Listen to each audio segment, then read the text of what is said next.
Happy Thirsty Thursday. Guess what are we making today? Quick guess, one of my favorites. Which one?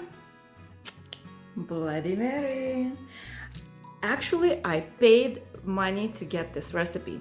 I was at the bar in San Diego with my husband, and I said, like, honey, like, it's that the best, Bloody Mary? Like, I want to have this recipe. He's like, no, I know how to make it, but I'm not sharing with you.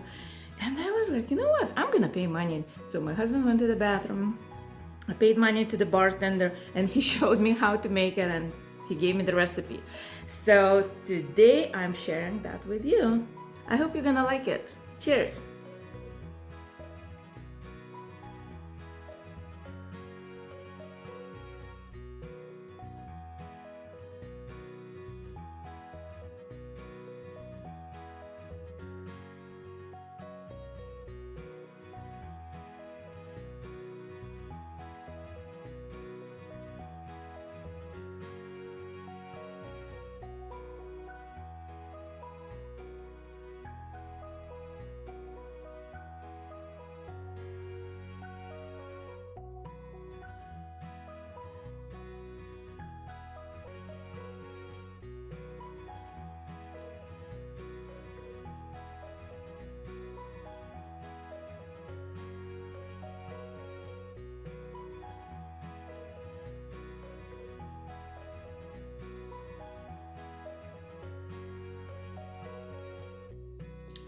There you go. It's done.